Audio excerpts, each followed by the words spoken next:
Another beautiful Sunday afternoon. This is Rubbin Mind. Welcome. My name is Ebuka Obuchi, and it's great to have you here joining us on what should be an amazing episode of this show. Starting off on a very disappointing note, anybody who's Nigerian who was in this country yesterday would know how depressing yesterday was, especially for sports lovers. The Super Eagles lost for the first time in history a competitive game against South Africa, and for some of us, it was very hard to swallow. I don't know that I'm completely recovered yet, because nobody expected that. I think we were a little too confident going into that game, and it completely beat us. It's just shocking, to say the least. And to add insult to injury, it happened here in Nigeria. I mean, if they were going to beat us anyways, not at home. And I don't know. It's very hard for a lot of people to understand what happened with that game, but I guess it had to happen at some point. I mean, we've had, I think, 13 competitive games played against South Africa, and we had never lost against them, and it was a sad way to break things up. So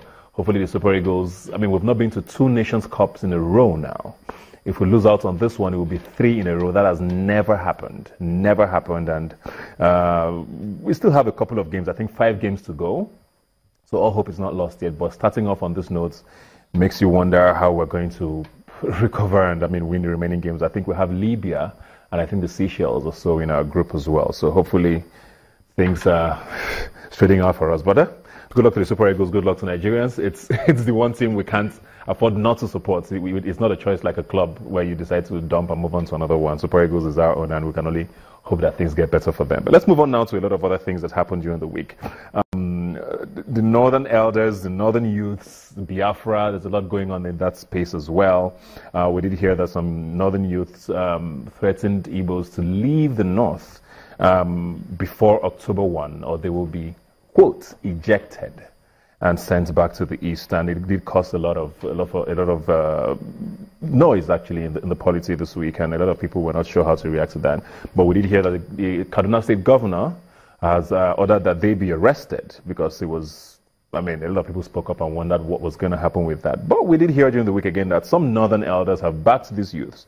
I think a former Vice Chancellor of Ahmadu Bello University, Zaria, did say, I'm disappointed in the decision by the Northern Governors Forum disowning and condemning the agitation by these young, agile and progressive youth groups. Let me ask these Northern governors, who are they representing? Are they representing ghosts?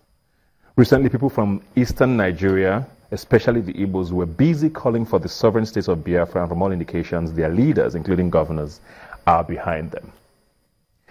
I think what that basically says to us is there's a lot that needs to be said, and a lot of discussions still need to be held. We have claims to have a good number of national conferences, some quote-unquote sovereign, without anybody actually airing the views on what they want out of this country. And the fact that we're still at the stage where we have Northerners and Easterners and Westerners and everybody trying to stake a claim to their own territory when we are supposed to be one Nigeria, it makes you understand that there's still a long way to go. Of course, here we are hoping that things do not escalate to a point where we can't handle it.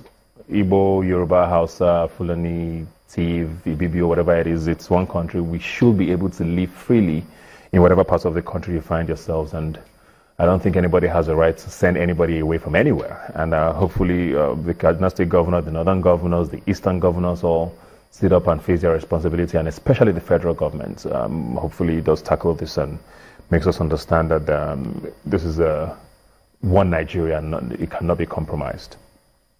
Of course, a lot of other things that happened during this week, but we're going to shift now to our conversation for the day.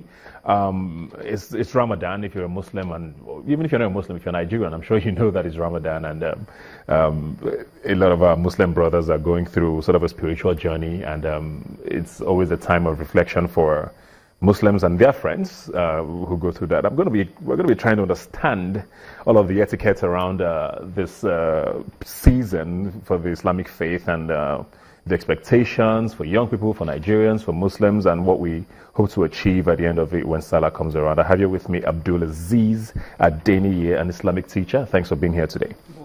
And of course, Sonia Odunsi, an advert professional. Thanks for coming. No worries. Okay, now, so I want to believe everybody understands what Ramadan is. But in very simple terms, let's assume that someone who's watching us is a Muslim who's probably wondered exactly what happens in this couple of weeks. What is it about? Okay. Ramadan is the ninth month of the Islamic calendar. It is a month of virtuous deeds. But before going there, a siyam, or siyam for short, it means, it's an Arabic word that means abstaining or keeping away from something. But when you bring it down to Sharia, siyam means abstaining from food, from drink, from sexual activity, all in the name of seeking the pleasure of Allah. So that tells us our intention matters in this holy month of Ramadan. You don't fast to seek worldly pleasure. You fast to seek the pleasure of Allah.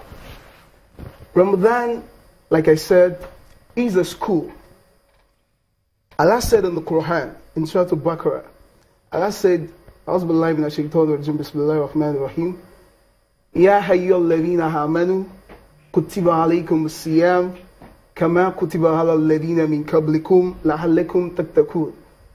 Allah said, "Oh, you who believed, fasting is prescribed unto you as it was prescribed to those before you, so that you can become al-muttaqun." So, like I said earlier, that Ramadan is a school. What we want to achieve is, Ramadan wants to turn us to al-muttaqun, the pious. It wants to give us taqwa, the fear of God. So Ramadan is a month of self-control, of self-righteousness, of self-pity, and so on. Okay. So it is a holy month.